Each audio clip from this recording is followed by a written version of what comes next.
Le syndrome de Stockholm. Pour les dictionnaires, un syndrome est un ensemble de signes cliniques et de symptômes que quelqu'un est susceptible de présenter lors de certaines maladies ou bien dans des circonstances cliniques d'écart à la norme, pas nécessairement pathologiques. Le terme est issu du grec ancien, littéralement sun, avec, et dromos, la course, ce qui en fait l'équivalent du moderne concours, dans le sens de concours de circonstances. Sur un plan étymologique, syndrome signifie donc conjonction ou réunion d'éléments distincts. Les syndromes peuvent se retrouver en dermatologie, en génétique, en neurologie, en psychiatrie, bref, dans tous les domaines de la médecine, mais aussi en psychologie. On connaît par exemple le fameux syndrome de Stockholm. Voici le rappel des faits. Le 23 août 1973, un évadé de prison, Jan Erik Olsson, tente de commettre un braquage dans l'agence de Kreditbanken à Stockholm à une heure où la succursale vient d'ouvrir et n'a pas encore de clients. Lorsqu'il tire une rafale de pistolets mitrailleurs en l'air, des dizaines d'employés s'enfuient ou se jettent au sol.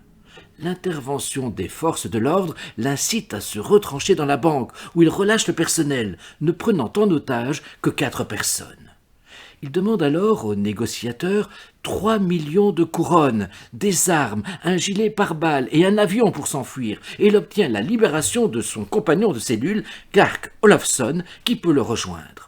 Les 2 hommes et leurs otages se retranchent dans la chambre forte de la banque.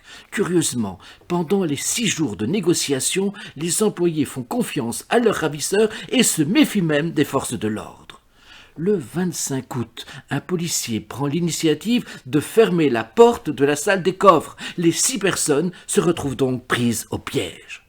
Malgré le cloisonnement, otages et ravisseurs finissent par développer un sentiment mutuel d'estime et de sympathie. La police perce des trous dans le plafond de la chambre forte et fait usage de gaz anesthésiant, ce qui permet leur libération le 28 août. Les forces de l'ordre assistent alors à des scènes tout à fait surréalistes au moment de cette libération. Les employés refusent d'être secourus, mais Christine, l'une des otages, sténographe dans la banque, exige tout de même que les 2 criminels passent devant, de peur que les otages soient abattus par la police. Avant de sortir de la chambre forte, criminels et otages se prennent dans les bras et se disent au revoir chaleureusement.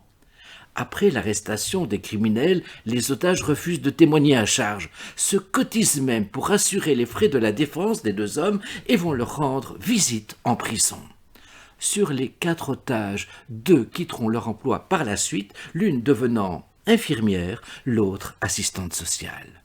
Clark Olofsson et Christine Enmark ont entretenu une relation amoureuse et sont restés en bons termes. Vous savez donc désormais tout, ou presque tout, sur l'origine du syndrome de Stockholm.